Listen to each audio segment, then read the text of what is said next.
Conference. I'm delighted to welcome Jeremy Corbyn, the elected leader of the Labour Party. The Labour Party, under Jeremy's leadership, represents the best possibility in generations for putting workers' issues at the heart of politics. Jeremy has been one of the FBU's most consistent supporters for decades. He supported the FBU in disputes and on picket lines over decades, going back from 1977, 2002-03, over pensions. Jeremy was a founder member of the FBU's parliamentary group of Westminster. This union supported his campaign for the leadership, and he's used our fire engine as a speaking platform. Last year, Jeremy proved at the general election that a Labour government is a real alternative. Under Jeremy's leadership, there is a possibility of developing a new trade union political agenda. So, Conference, give Jeremy your warmest welcome.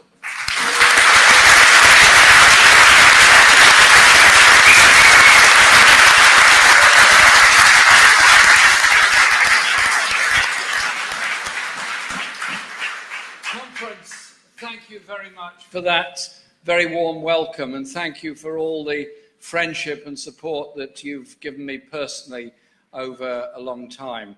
And just coming in here, speaking to the people from the Lifelong Learning Campaign about to celebrate its centenary, is the spirit of the union.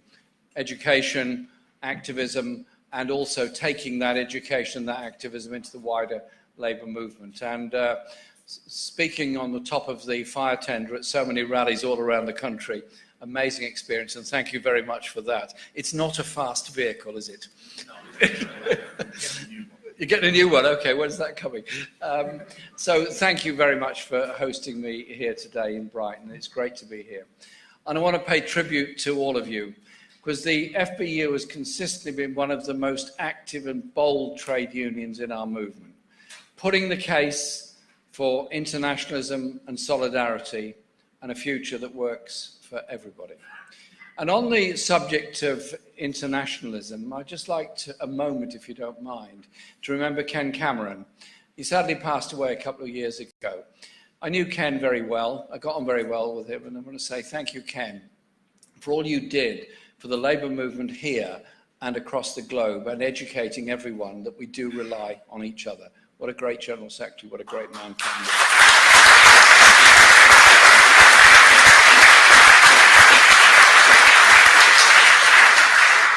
And of course, I want to thank your current General Secretary, Matt Rack, and the executive for all the support they've given me over the years and all the support you've given to the Labour Party since your re-affiliation a couple of years ago. I've been a trade unionist all my adult life. And as a backbench MP, I was a founder member, along with my great friend John McDonnell, of the FBU support group in Parliament. And I still treasure the 25-year membership badge you gave me for my 30 years in Parliament, because apparently you don't have a 30-year badge. There's some rule problem around that. And I do treasure it, and thank you very much for that. Because as an affiliated union, you've put forward arguments for workers' rights, a fairer economy, and for a socialist Labour government that will do things very differently to how they're being done now.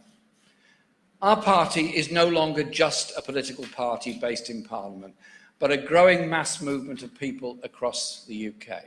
Well over 550,000 members working together for a better society, which we know is possible.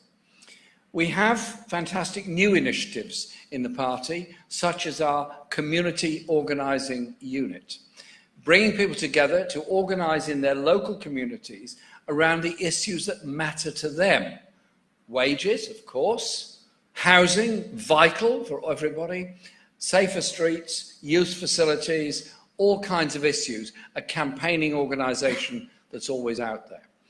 And we have new types of political events as well, such as the Labour Live Festival, which is happening next week on the 16th of June in Tottenham. It will have musicians, speakers, activists, trade unionists. I'm a speaker, not a musician, but I will be there, all coming together in one place to learn from each other, but also to enjoy ourselves while reflecting on how far our Labour movement has come.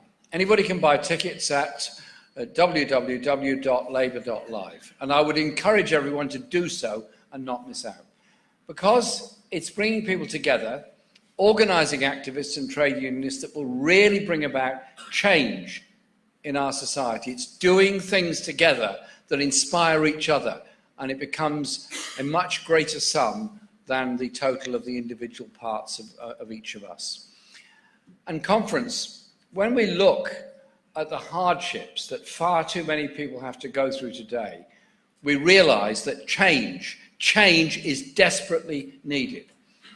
Next week marks 1 year since the horrendous, heartbreaking tragedy of Grenfell Tower.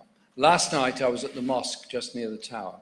I thanked them for their work, and I met some of the survivors of that awful event, and I thank them for what they're doing to campaign with yourselves and many others. Images of that tower block engulfed in flames with people trapped inside would have stayed with anybody who saw them online or on their TV screens. For those who had to witness the fire in person, the scene and unimaginable horror will stay with them for the rest of their lives. I visited the site just after the fire. I saw the firefighters there, physically and emotionally exhausted after battling those deadly flames for hours on end. And conference, I can tell you that nobody who had seen that in person, nobody who had actually been there to witness the sheer dedication and determination of those firefighters there on that dreadful day could ever question their professional duty or their commitment.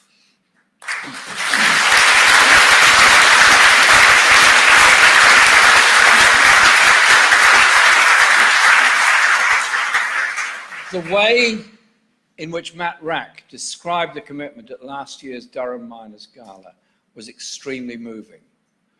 It brought people to tears, his description of what had gone on.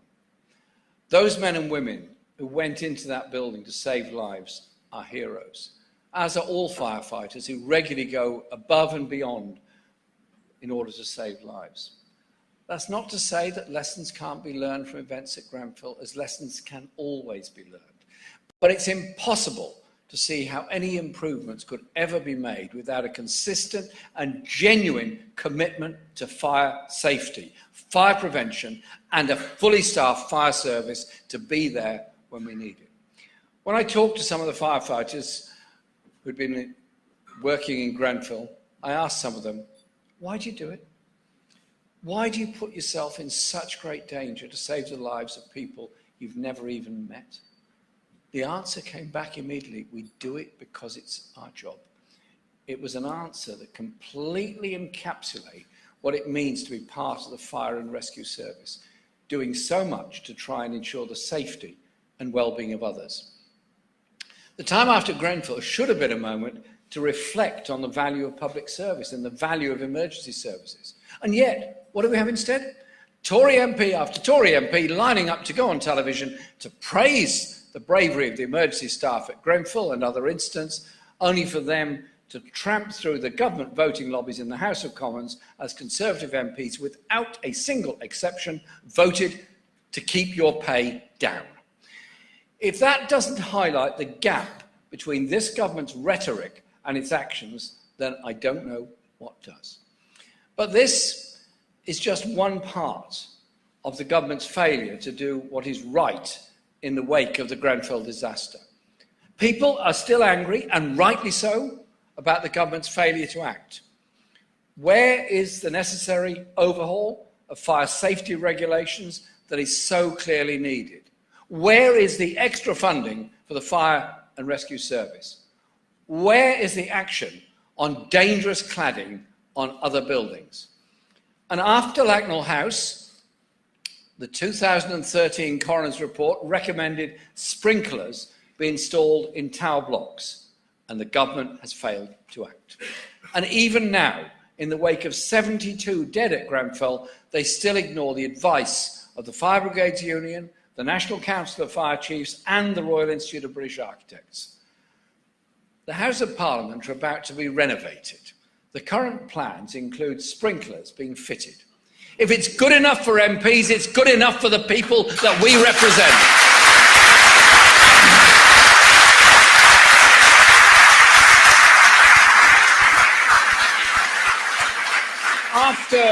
after the fire, the Prime Minister promised to do whatever it takes to keep people safe. And it's not just sprinklers, not just on sprinklers they've failed. Since then, over 300 tower blocks have been found to contain dangerous cladding.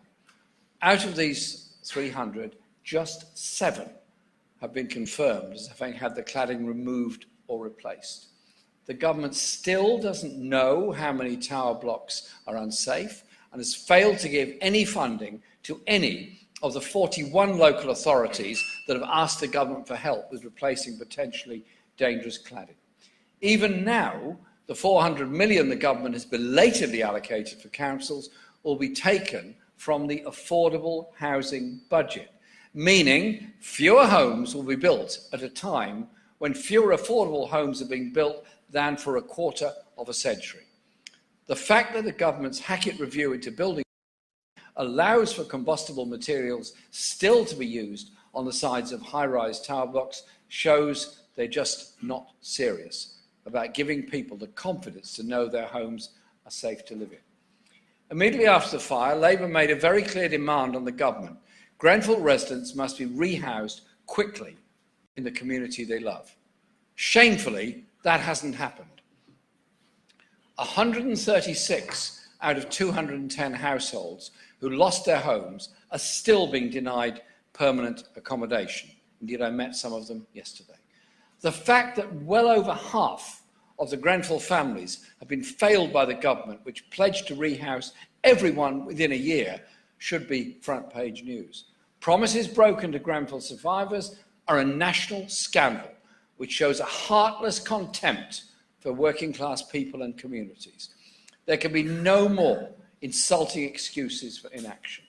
All the while, Kensington and Chelsea suffers from a plague of empty homes, luxury property used as investments for the super rich instead of homes for local people who are stuck in hotels or bed and breakfast. There can be no clearer sign of the total disregard this government has for those that were made homeless by the terrible fire nearly a year ago. The people living in the tower were failed before the fire and they're being failed again. Austerity has always had a class bias. At the same time as they've been cutting the fire service, axing police and taking money out of schools, they found billions in tax cuts for the super rich and big business, tax breaks for the rich and austerity for everyone else. And it's a disinterest we can see across the board, not least in the fire service. With the loss of 1 in 5 frontline firefighting jobs and the closure of dozens of fire stations since the Conservatives took office, the public in the UK are clearly less safe from fires than other dangers than they were 8 years ago. But these cuts are not only extremely bad for public safety, bad as you will be well aware, but it's also very detrimental to morale of remaining firefighters and fire officers who feel increasingly stretched and overworked, as having the added stress of knowing that it could be their job that gets lost in the next round of dangerous cuts. Cuts to other emergency services, the loss of equipment, appliances and fire stations, as well as the loss of almost a third of safety inspectors. That's why we, the Labour Party, is committed to recruiting 3,000 new firefighters with a full review of staffing levels and the implementation of a statutory duty to respond to flooding in England and as well as elsewhere in the UK. All of this is essential if we're to improve response times and ensure you, as firefighters and officers, have the resources to do your job of keeping us all safe. And we're absolutely clear this must be part of a coordinated approach across government, a strong focus on fire safety and fire prevention, along with well-funded, fully staffed fire and rescue service that are not governed by police and crime commissioners, but have their own governance arrangements that will allow you to get on with your jobs. That's not to say that the fire and rescue service should go without criticism. Women and ethnic minorities are still woefully underrepresented in the service, even compared to other emergency services. Although the FBU Women's Committee and Black and Ethnic Minority Members section of the Union must be congratulated for the work they do to remedy this.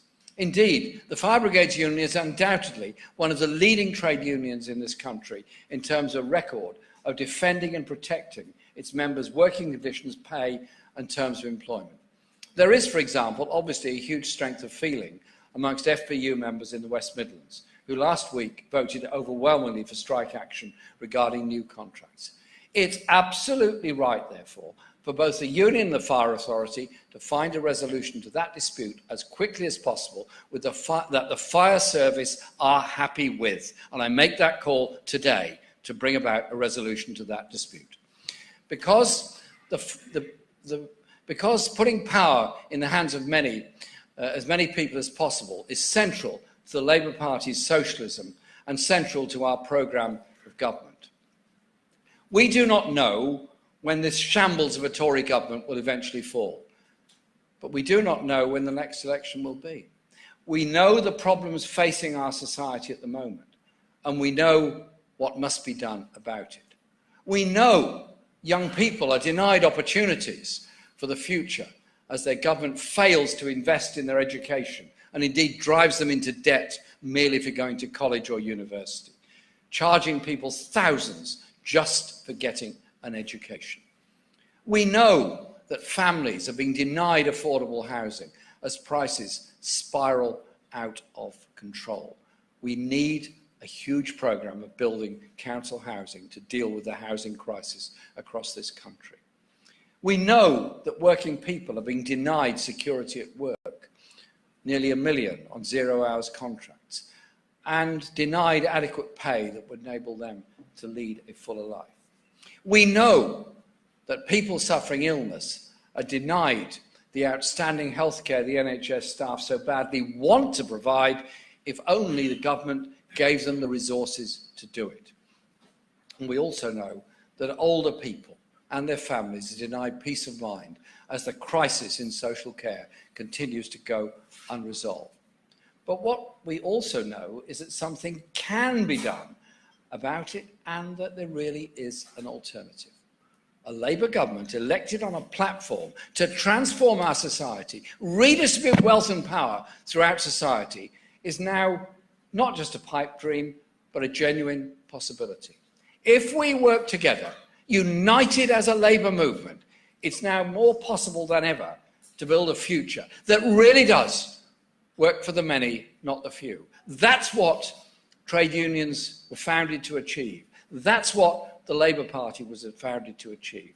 I thank the FBU for all you do for your members and our society and our community, and the fantastic contribution you make to the development of policies in our party. Policies that will unite and excite people, so whenever the election comes, we're ready for it. But we're not going to wait for the election to be out on the streets campaigning. We do it all the time, every day. That's what gives us our strength, gives us our confidence, and puts them into retreat. Conference, thank you for inviting me here today.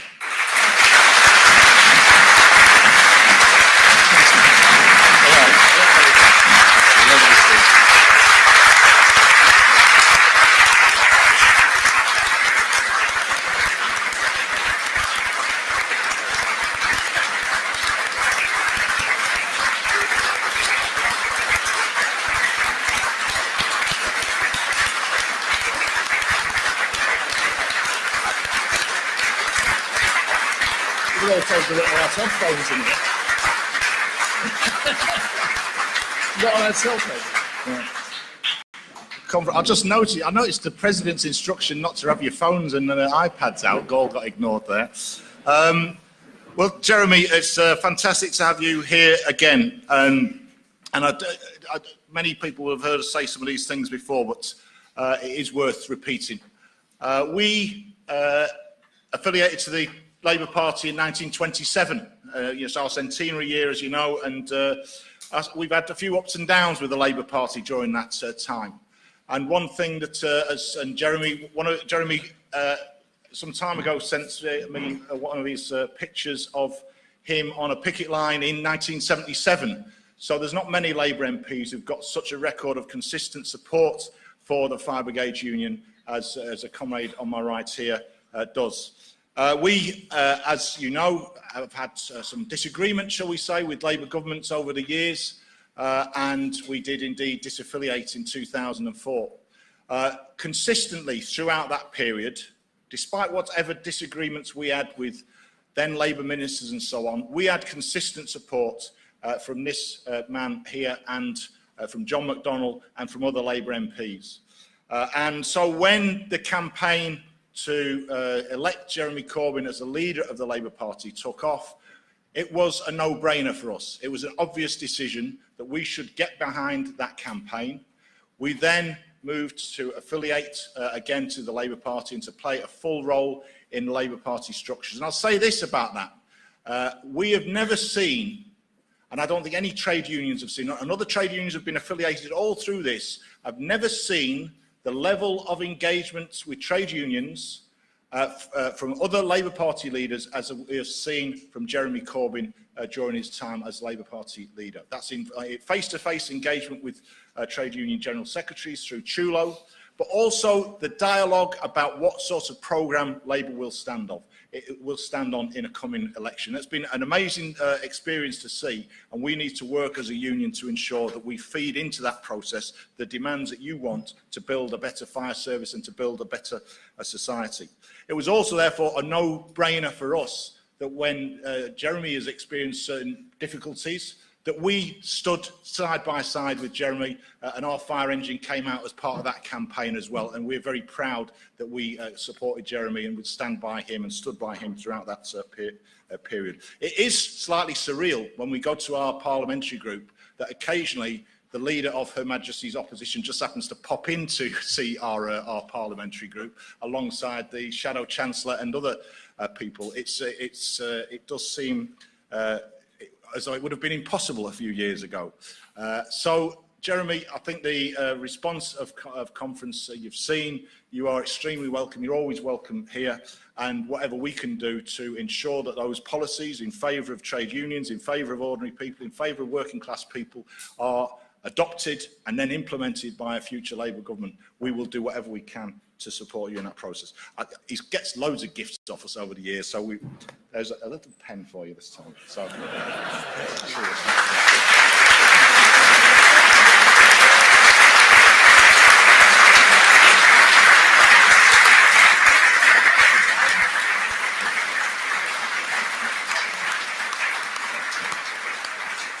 Thank you very much. And I have the statue of a firefighter in my office for every visitor to see, and I tell them where it came from, what it's about, and how they should support the FBU. Okay?